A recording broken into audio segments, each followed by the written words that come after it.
유다 왕 우시야 제39년에 야베스의 아들 살룸이 사마리아에서 왕이 되어 한 달 동안 다스리니라. 가디의 아들 무나엠이 디르사에서 사마리아로 올라가서 야베스의 아들 살룸을 거기서 쳐 죽이고 대신하여 왕이 되니라. 살룸의 남은 사적과 그가 반역한 일은 이스라엘 왕 역대지략에 기록되니라. 그때 15절까지 한번 보겠습니다. 자, 오늘은 북이스라엘의 왕 3명을 살펴보겠습니다. 이제 북이스라엘 역사는 끝이 되어 가고 있습니다. 오늘 3명 나오고 이제 내일 2명 나오면 이제 이스라엘 역사는 끝이 나게 됩니다.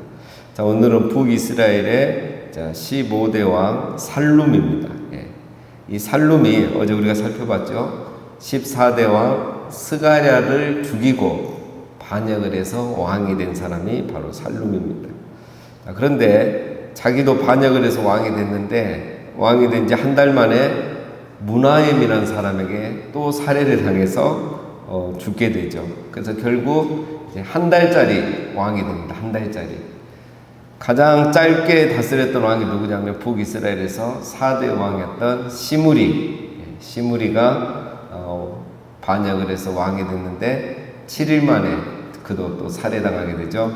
그래서 이 시므리 다음으로 가장 짧게 왕으로 있었던 사람이 살룸입니다. 한 달, 7일과 한 달이죠. 살룸이 보면 좀 많이 어설펐던 것 같아요. 이렇게 자기가 반역을 할 거면 이제 지지 세력도 이렇게 좀 만들어 놓고 같이 누군가 이렇게 해야 되는데 그도 뭐 이제 정치적 기반도 없고 뭐 이렇게 그냥 어설프게 해가지고 더 악한 무나엠이라는 사람에 의해서 죽임을 당하는 그런 일들이 일어난 겁니다. 이 무나엠은 굉장히 이제 악한 사람이죠. 보시면 16절에 그때의 무나엠이 디르사에서 와서 딥사와 그 가운데 있는 모든 사람과 그 사방을 쳤으니 이는 그들이 성문을 열지 아니하였습니다. 그러므로 그들이 그곳을 치고 그 가운데 아이벤 부녀를 갈랐더라. 자, 무나임이라는 사람이 이제 반역을 할 때 있었던 일인데 딥사라는 마을에서 학살을 합니다. 이제 왜 하냐면 그 딥사라는 곳은 이제 무나임이 어쨌든 들렸겠죠. 경유를 했는데 사람들이 문을 열어주지 않는 거예요. 성문을 열어주지 않고 있었던 거죠. 이 말은 이제 무나임을 지지하지 않았단 말이죠. 무나임이 악하고 못된 사람이니까 그의 반역을 지지하지 않았던 겁니다. 그래서 이제 나중에 자기를 지지하지 않았다고 해서 다시 가서 이 마을 사람들을 다 죽여버리고 또 아이벤 여자들은 어떻게 배를 갈라서 이렇게 죽인 거예요. 굉장히 잔인한 사람이 바로 이 무나임입니다. 근데 이 악한 무나임이 왕이 돼서 또 10년이나 다스려요. 또 악인은 또 오래 다스립니다.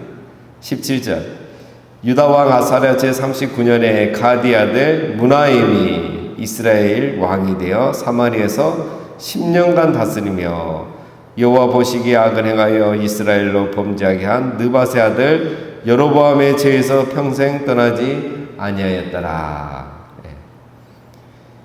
자, 여러분 북쪽에 지금 계속 아샤랴 왕이 나오죠. 그러니까 아샤랴 왕이 한 명 통치하는 동안 남쪽에 아샤랴 왕이 통치하는 동안 북쪽의 왕은 4번이 바뀝니다.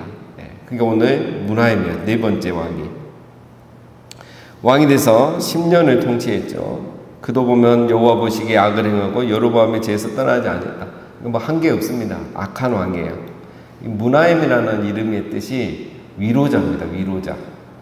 그런데 백성들에겐 잔인하고 하나님께는 범죄하는 그냥 하나님과 사람의 마음을 위로한 게 아니라 아주 약하게 행동했던 왕이 무나임입니다. 자, 19절에 보면 이제 했던 일이 나오죠. 아스루 왕 불이 와서 그 땅을 치려하며 무나임이 은 1,000달란트를 불에게 주어서 그로 자기를 도와주게 함으로 나라를 자기 손에 굳게 세우고자 하여 그 은을 이스라엘 모든 큰 부자에게서 강탈하여 각 사람에게 은 50세겔씩 내게 하여 아스루 왕에게 주었더니 이에 아스루 왕이 되돌아가 그 땅에 머물지 아니하였더라. 무나임의 남은 사적과 그가 행한 모든 일은 이스라엘 왕 역대지략에 기록되지 아니하였느냐. 무나임이 그의 조상들과 함께 자고 그의 아들 부가이아가 대신하여 왕이 되니라. 여기 보면 이제 19절에 아수르 왕 불, 이름이 불이죠. 이 아수르 왕 불은 누구냐면 역사적으로 실존 인물입니다, 여러분. 그래서 아수르 왕 이때 왕은 디글랏 빌레셋 3세라는 왕입니다. 공식 이름이 있습니다. 디글랏 빌레셋 3세인데 빌레셋 3세인데 이 아수르가 이 당시에 이제 어떤 나라냐면 이미 바벨론을 정복하고 이제 이렇게 부강해가는 그런 나라입니다. 그래서 이 바벨론을 정복하고 이제 또 거기에 왕이 되었을 때 이 사람 이름을 이렇게 불이라고 불렀다고 합니다. 자, 이 아수르 왕이 이제 빌레셋 3세가 이제 나라가 강해지죠. 그러니까 점점 세력을 확장하고 영토로 확장하는데, 그래서 이제 남쪽으로 내려와서 북이스라엘을 공격을 하는 겁니다. 그때 이제 이 문하임 왕이 아수르 왕 빌레셋 3세에게 은 1000달란트를 갖다가 바치는 거예요. 엄청난 뇌물이죠. 이것은 뭐 우리나라를 공격하지 말고 살려주십시오 하고 바치는 그 돈도 되겠지만, 더 큰 의미를 여기 보면 19절에 뭐라 합니까? 이제 우리나라 공격하지 말고 자기를 왕으로 인정해주고 나를 좀 봐달라 이거예요. 그래서 다른 사람이 왕이 되지 못하도록 당신이 나를 좀 지지해달라 이겁니다. 그러니까 이거는 뇌물성입니다. 어떻게 보면 뇌물성. 문하임은 늘 불안하죠. 자기가 왕을 죽였고 그래서 왕이 됐고 또 왕이 되자마자 딥사에서 이런 잔인한 행동들을 하고 불안한 겁니다. 자기가 자기를 봐도. 그래서 언제든지 반역이 일어날 수 있잖아요. 그래서 아수르 왕이 나를 지켜주고 나를 지지한다. 이제 이거를 얻어내는 거죠. 그래야 아무도 함부로 반역을 할 수 없기 때문에 이 은 1000달란트를 갖다 바치고 그렇게 한 겁니다. 그 말이 바로 19절에 나라를 자기 손에 굳게 세우려고 했다. 이 말이 그 말입니다. 자, 그러면 이 은 1000달란트를 어디서 났는가 했더니 20절에 어떻게 합니까? 부자들에게서 강제적으로 은 50세겔씩 내겠다는 거예요. 여러분, 은 50세겔이면 얼마냐면 뭐 대략 한 2-3천만 원 됩니다. 적은 돈이 아니죠. 징세를 한 겁니다. 갑자기 특별한 이제 부자세 애들만 이거 만들어가지고 부자들은 50세겔씩 다 내라 해가지고 그걸 걷어가지고 아수르 왕에게 갖다 바친 겁니다. 이거 뭘 말합니까, 여러분? 자기도 악한 왕, 나쁜 왕이라는 걸 아는 거예요. 그러니까 자기가 불안한 겁니다. 자기가 불안하니까 강대국의 힘을 빌려서 자기의 왕권을 유지하려고 하는 이 문하임의 모습을 우리가 볼 수가 있는 겁니다. 그러니까 백성들은 무시하고 부자들에게는 징세를 해서 그걸 가지고 자기의 아수르에게 갖다 바치면서 권력을 유지하려는 거죠. 이 문하임의 특징, 문하임 왕의 특징은 잔인한 왕이고, 그 다음에 강대국을 의지해서 자기의 권력을 유지하려는 그런 왕이고, 그래서 백성들에게 특별히 부자들에게 세금을 강제로 걷어서 이제 아수르 왕에게 바친 거죠. 그래서 이제 이 아수르 왕이 뒤에서 이렇게 배후가 되어주고 지켜주기 때문에 결국 이렇게 10년을 하여튼 다스렸습니다. 10년을 다스렸는데 이렇게 하면은 여러분 뭐 다른 왕들처럼 30년, 40년 다스릴 수도 있는데 이렇게 봤자 10년 다스리고 죽은 거예요. 뭐 어떻게 죽었는지는 안 나왔지만 반역은 아닙니다. 그 아들이 왕이 되기 때문에. 근데 결국은 10년 살다가 죽게 돼요. 그리고 끝이 납니다. 이런 것 치고는 또 짧은 거죠. 이 앞에 왕에 비하면은 긴 거지만, 살룸에 비하면 길지만 이렇게까지 했는데 10년에 있다가 결국 죽게 됐다는 것은 또 황당한 겁니다. 그러니까 강대국이 그의 생명까지 지켜준 건 아니죠. 그의 어떤 왕권은 지켜줬지만 반대 세력은 이렇게 잠잠하게 했지만 그의 생명까지 지켜줄 수는 없었던 겁니다. 그래서 결국 죽고 아들이 왕이 되는 거죠. 그래서 여러분, 이 역사란 거는 우리가 끝까지 봐야 됩니다. 하나님이 어쩌면 이런 왕을 또 허락하고 10년이나 다스리게, 또 30년 다스릴 수도 있었잖아요. 근데 10년 만에 끝난 겁니다. 쉽게 말하면. 역사는 이렇게 끝까지 봐야 돼요. 하나님이 죄인들에게도 기회를 주시고 언젠가는 결정하시고 심판하시니까 역사는 끝까지 봐야 되는 겁니다. 자, 23절. 자, 마지막 17번째 왕입니다. 오늘 유다의 왕 아사야 제50년에 무나임의 아들 부가이야가 사마리아에서 이스라엘 왕이 되어 2년간 다스리며 여호와 보시기에 악을 행하여 이스라엘로 범죄하게 한 느밧의 아들 여로보암의 죄에서 떠나지 아니한지라. 그 장관 르말랴의 아들 베가가 반역하여 사마리아 왕궁 호이소에서 왕과 아르곡과 아리엘을 죽이되 길르앗 사람 50명과 더불어 죽이고 대신하여 왕이 되었더라. 부가이야의 남은 사적과 그가 행한 모든 일은 이스라엘 왕 역대지략에 기록되니라. 자, 이제 무나임의 아들 부가이야가 북이스라엘의 17대 왕이 됩니다. 여기 보면은 이스라엘의 왕이 되어, 이 말은 이스라엘의 왕이 된다는 말은 다 북이스라엘을 말하는 겁니다. 그래서 이제 북이스라엘의 17대 왕, 일곱 번째 왕조의 이제 그 두 번째 왕이 되죠. 무나임이 반역을 해서 7왕조를 세웠고, 이제 그 아들 부가이야가 왕이 되면서 이제 7번째 왕조의 두 번째 왕, 그리고 북이스라엘의 17번째 왕이 됩니다. 자, 부가이야는 몇 년을 다스립니까? 2년간 다스리며, 2년간 다스리고 한 일은 뭐 여로보암의 죄를 따라 우상 숭배하고 여호와 보시기에 악을 행한 거, 특별한 게 없습니다. 그도 그렇게 하다가 25절에 어떻게 됩니까? 그의 장관이었던 르말랴, 이 르말랴라는 장관의 아들 베가가 또 반역을 해서 부가이야를 죽입니다. 참, 역사가 이렇죠. 북이스라엘 역사가 지금 계속 일이 돼갑니다. 이제 끝나갈수록 이런 일들이 일어나는 거죠. 자, 그런데 이 베가가 부가이야를 어디서 죽입니까? 25절에 보면 그 장관 르말랴의 아들 베가가 반역하여 사마리아 왕궁 호이소에서 왕과 이 아르곡과 아리를 죽였다, 이렇게 나오죠. 자, 이게 또 오늘 우리에게 메시지를 줍니다. 여러분, 왕궁 호이소, 그러니까 가장 안전한 장소죠. 왕에게는 가장 안전한 장소고, 거기에는 누가 있었습니까? 왕의 부하인 아르곡과 아리에도 있었다. 이 말은 이 최측근들이 많이 있는 곳이에요. 왕이 믿을 수 있는 사람.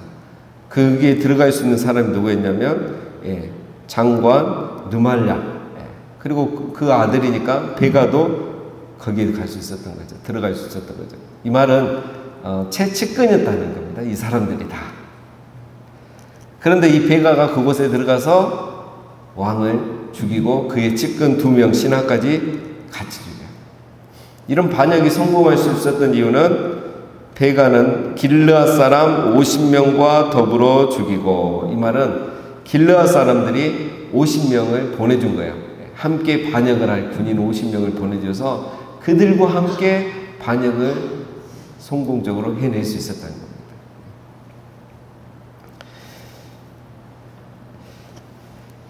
자, 여러분, 이게 이제 그 당시에 그 정치적 상황을 말해주는 거죠.